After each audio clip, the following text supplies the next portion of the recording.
Good morning and welcome to your Farm and Home Show. My name is Joanna Coles, and this morning we're visiting with Dr. Jonathan Larson. He's with the University of Kentucky. He's extension entomologist there. Well, today we're going to talk about an interesting insect, and that's called the spotted lanternfly. And it's one that's kind of on our border. We've been calling it the wolf on the border, or sort of the upcoming invader, because it's so close to Kentucky without actually being present in the state. It's in Indiana and Ohio, and each of those spots is like 2 to 4 miles away from the Kentucky state line. With lanternfly, it feeds on several different things, about 70 different types of plants. It never really fully kills the plant. I mean, it can, but the worst situations agriculturally that we see it in are in grapevines. But other than that, it's just sort of sucking a bunch of sap out of the plant, stressing it out. It's not good, of course, but it's not going to cause complete economic failure. It really almost is sort of a quality of life issue. When people have dealt with the brown marmorated stink bug, another invasive, getting into their homes, that's very annoying. With this one, it's sort of annoying on your land. If you read about people in Pennsylvania that have been dealing with it, sometimes they just don't want to even go outside anymore. There's so many of these lanternflies on their trees, just pooping all over their yard, jumping around and flying and getting in their hair. They don't bite or sting, but it's very upsetting, unfortunately. And so I would say that's kind of the driver behind this, is it decreases the quality of life for a lot of people.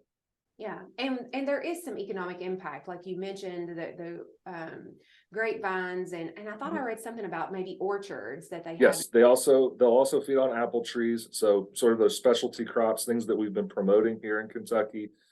They also will get on hop vines and things of that nature. They also are problematic because they, like I said, they kind of defecate everywhere. They're feeding on the sap, and it can create this sort of slip and fall hazard. And then I would say, like, the bigger economic issue that we're worried about here is the quarantine. When they move into a spot, we sometimes have to put a quarantine in those areas to try and prevent the dispersal of that pest. So that could restrict the movement of certain goods. And we would hate to see that for different specialty crops, for different hay sailors and other people that move things throughout the state.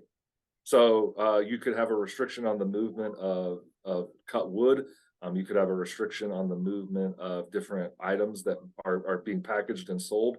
It's a tricky situation because there's also not enough people to go out and like monitor and make sure that no spotted lanternflies are getting through in all these situations. We did have a very scary moment actually here in Kentucky that involved sort of a breach of quarantine. There was a piece of equipment bought from Pennsylvania that was shipped to southeastern Kentucky, and 2 dead lanternflies were inside of it. Luckily, there didn't seem to be any eggs or anything in there, but the fact that they were in there and they were dead is a little frightening. It shows you that the quarantines are important to sort of slow the spread, but it also shows you that we're all very human and sometimes things do slip through. And when you think about this pest, it's weird because most insects, they seem to want to lay their eggs on the host plant or at least nearby it. But with lanternfly, they'll lay their eggs on almost anything. They'll put it on logs, they'll put it on paver stones, they'll put it on cars and trucks as well. They get up under wheel wells and you'll see these muddy patches of eggs that they've left behind. So in Pennsylvania, you'll see people with placards in their windows about they live or work in an SLF area, and they need to have somebody, either them or somebody for the state, look up under their car sometimes to make sure that they're not sort of typhoid Mary for all of these lanternflies in the area. So with this one, it doesn't look like most other insects. It has a very distinct pattern of spots on the front wings and then lines on the back wings. They're a mixture of black, red, and kind of a yellowy khaki-ish color. So there are some things that they get confused for in the state, but they are very distinct. If you think you have seen one, you should take a photograph of what you have noticed and then send it to reportapest@uky.edu. That's our official sort of invasive species hotline. If you see a patch of eggs, if it looks like sort of a muddy smear, a patch of clay that's been kind of spread across something, that's a possible indicator that they're in an area.